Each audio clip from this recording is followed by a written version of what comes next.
प्रिय छात्राओं, आज हम देखेंगे विनियोजन क्रियाओं से रोकड़ प्रवाह की गणना। पिछली कक्षा में हमने देखा था कि परिचालन क्रियाओं से किस प्रकार से कैश इनफ्लोज की गणना की जाती है या कैश फ्लो की गणना की जाती है।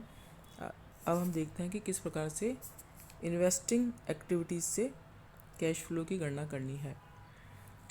सबसे पहले तो इसमें ये बताया गया है कि परफॉर्मा जो दिया हुआ है कैलकुलेशन ऑफ कैश फ्लोज, जिसमें किन किन साधनों से कैश फ्लो होगा, इनफ्लो होगा या आउटफ्लो होगा। तो देखिए, सबसे पहले दिया हुआ है परचेज ऑफ फिक्स्ड एसेट्स। ये मैंने बताया था आपको कि ब्रैकेट में जो लिखा है इसका मतलब है कि इसका मतलब है आउटफ्लो। तो ये परचेज हम करते हैं फिक्स्ड एसेट्स, तो कैश आउटफ्लो होगा, इसको ब्रैकेट में दिखाया है। इसके अलावा कोई भी परचेज है, इन्वेस्टमेंट है, तो वो उसको हम ब्रैकेट में दिखाएंगे। इसके अलावा purchase of non operating current assets है, तो उसको हम दिखा देंगे ब्रैकेट में। अब अगर सेल की गई है तो सेल से हमारा कैश इनफ्लो होगा, तो उसको हम ब्रैकेट में नहीं दिखाएंगे। सेल ऑफ फिक्स्ड एसेट्स, इसी प्रकार से अगर सेल ऑफ इन्वेस्टमेंट है तो हम इसको दिखा देंगे, ब्रैकेट नहीं लगाएंगे। और sale of non operating current assets है तो वो हम लिख देंगे। तीनों ऊपर हमने तीनों पहले परचेज देखी थी, अब तीनों सेल्स देखी हैं, तो इस प्रकार से हम दिखा देंगे। इसके अलावा अगर इंटरेस्ट रिसीव्ड है ऑन इन्वेस्टमेंट तो वो हमने दिखा दिया है। Then dividend received on investment है तो वो हमने दिखा दिया, ये ब्रैकेट नहीं लगाया, ये सब इनफ्लो होगा। इस प्रकार से ये होगा net cash flow from investing activities. तो ये हमें परफॉर्मा है एक तरह से, या जो भी हमें परचेज किस प्रकार से निकालना है ये मैंने अभी आपको बताया। क्योंकि विनियोजन क्रियाओं के अंतर्गत स्थायी संपत्तियां, गैर परिचालित चालू संपत्तियां एवं विनियोगों के क्रय विक्रय से संबंधित लेन देन आते हैं, ये हमने अभी इसमें दिखाया। और इन संपत्तियों का विक्रय रोकड़ का इनफ्लो दिखाता है और क्रय रोकड़ का या कैश का आउटफ्लो दिखाता है। इस प्रकार से हमने इस प्रारूप में हम ये कैलकुलेट करेंगे। तो ये मैंने आपको नोट में भी दिया हुआ है कि ब्रैकेट्स में है the figure in brackets show cash outflows. तो इस प्रकार से आप निकालेंगे। अब हम इसका एक एग्जांपल देखते हैं। थोड़ा सा ये क्लियर नहीं आ रहा है, मैं इसको पढ़ देती हूँ, मैंने ध्यान नहीं दिया इसको कि ये क्लियर नहीं शो हो रहा था। ये इस प्रकार से दिया हुआ है कि एक कंपनी के निम्नलिखित शेष हैं, जिसमें अवधि के प्रारंभ में विनियोग दिखाया गया है और अवधि के अंत में विनियोग दिखाया गया है।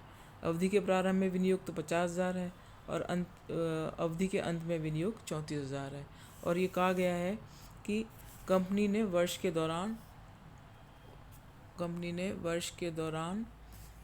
प्रारंभ के अपने विनियोगों का 40% 5,000 के लाभ पर बेचा और विनियोजन क्रियाओं से रोकड़ प्रवाह की गणना कीजिए, ये इसमें बताया गया है। तो ये देखिए कैलकुलेशन ऑफ कैश फ्लोज, इसमें हम कैसे निकालेंगे। सबसे पहले हम सेल ऑफ इन्वेस्टमेंट दिखा देते हैं। सेल ऑफ इन्वेस्टमेंट है 25,000, ये थोड़ा सा गड़बड़ी हो गया है, शो नहीं हो रहा है ढंग से। कैश सेल ऑफ इन्वेस्टमेंट है 25,000 और परचेज ऑफ इन्वेस्टमेंट है 4,000। तो net cash flow from investing activities बताई है 21,000। ये मैंने देखिए वर्किंग नोट बताया है, इन्वेस्टमेंट अकाउंट बनाया है, देखिए इससे निकलेगा। इसमें इन्वेस्टमेंट अकाउंट के में ओपनिंग बैलेंस दिया हुआ था, क्वेश्चन में दिया हुआ है हमें टू बैलेंस BD 50,000, ये जो ओपनिंग बैलेंस है, और क्लोजिंग बैलेंस क्वेश्चन में दिया है 34,000। ये हमने एज इट इज़ इसको दिखा दिया, ये 34,000 दिखा दिया। इसके अलावा जो सूचना दी थी, हमें बताया गया था कि कंपनी ने वर्ष के प्रारंभ के अपने विनियोगों का 40%, तो वर्ष के दौरान अपने विनियोगों का 40% कितना हो गया, 50,000 थे प्रारंभ में, इसका 40% हो गया 20,000। इसको 5,000 रुपये के लाभ पर बेचा है, तो 20,000 के 25,000 में बेचे हैं, तो ये 25,000 रुपये, ये कैश बाई कैश 25,000 रुपये इस प्रकार से दिखाए गए हैं। तो और ये 5,000 का जो प्रॉफिट हुआ है इसको हमने प्रॉफिट दिखा दिया to statement of profit and loss account. 20,000 के 25,000 में बेचे हैं, किस प्रकार से निकाला, ये देखिए ओपनिंग बैलेंस है 50,000, इसका 40% हुआ 20,000 अब इक्वेशन में दिया हुआ है कि इसको 5,000 के लाभ पे बेचा है, तो 20,000 प्लस 5,000, तो ये बाई कैश ये 25,000 हमने दिखा दिया सेल। अब इसका जो 5,000 का प्रॉफिट है वो हमने प्रॉफिट एंड लॉस अकाउंट में दिखा दिया। तो इस प्रकार से ये जो बैलेंसिंग फिगर आया है इस इन्वेस्टमेंट अकाउंट का टू कैश अकाउंट, ये हम शो करेंगे कि 4,000 रुपये की परचेज़ हुई है। तो ये 4,000 रुपये की परचेज़ ही हमने, देखिए यहाँ पे जो हमने बनाया है स्टेटमेंट, ये कहा, ये देखो, ये सेल तो हमने 25,000 की है और परचेज़ की हमने 4,000 की। इस प्रकार से 21,000 हो गया net cash flow from investing activities. तो इस प्रकार से हम ये कैलकुलेशन करेंगे। इसके बाद दूसरा है,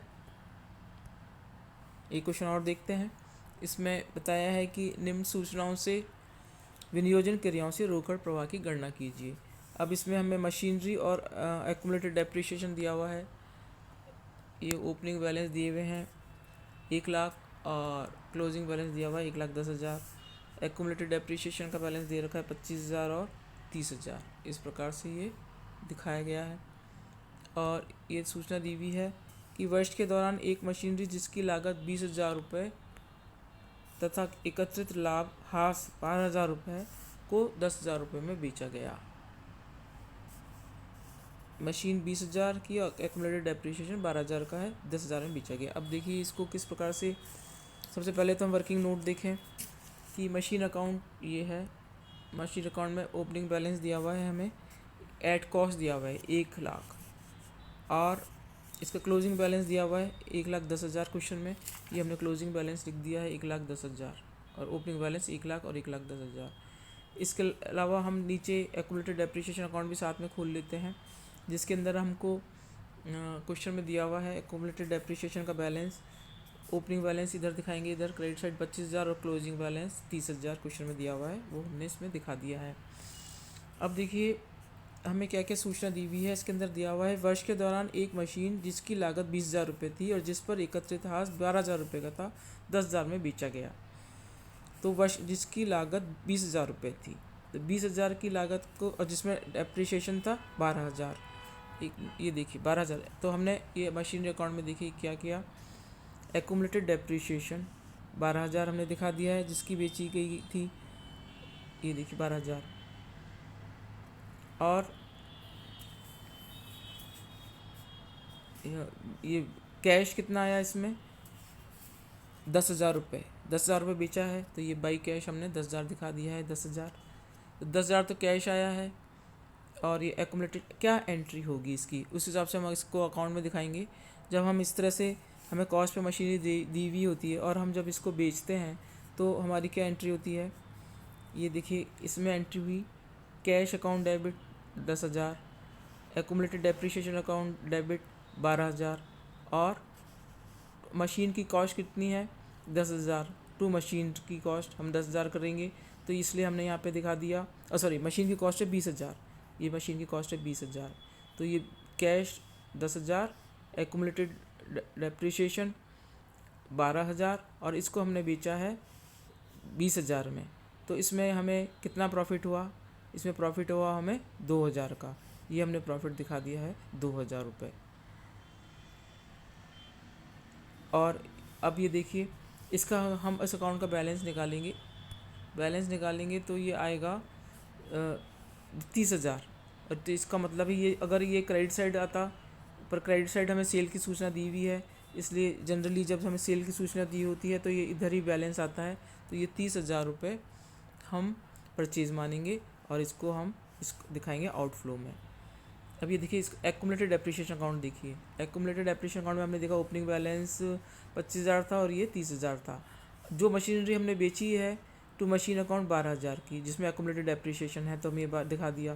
तो इस प्रकार से ये जो ये 17,000 का प्रॉफिट है, ये statement of profit and loss account BF brought forward, ये 17,000 का ये प्रॉफिट है। ये तो इस प्रकार से ये टोटल हो गया 42,000। तो अब हम जब ये बनाएंगे कैश फ्लो हम देखेंगे, तो इसमें हम सेल ऑफ मशीनरी हमने 10,000 की बेची जैसे क्वेश्चन बताया गया है, और परचेज हमने निकाली थी 30,000। तो इस प्रकार से net cash use in investing activities है 20,000 या कैश आउटफ्लो हुआ है 20,000 का। इस प्रकार से ये मैंने आपको 2 क्वेश्चन बताए हैं। ये थोड़ा सा ये एक्यूमुलेटेड डेप्रिसिएशन वाला थोड़ा ध्यान में रखना होता है कि हम किस प्रकार से एक्यूमुलेटेड डेप्रिसिएशन अकाउंट बनाते हैं। इसमें हमें कितना लॉस हुआ है, जो आपको इन्फॉर्मेशन दी हुई है वो उसमें मशीनरी अकाउंट है, जैसे इसमें वो कॉस्ट पे दी गई है या रिटर्न डाउन वैल्यू दी गई है, इसके आधार पर ये थोड़ा सा ध्यान में रखना होता है, वरना क्वेश्चन गलत हो जाता है। Thank you students.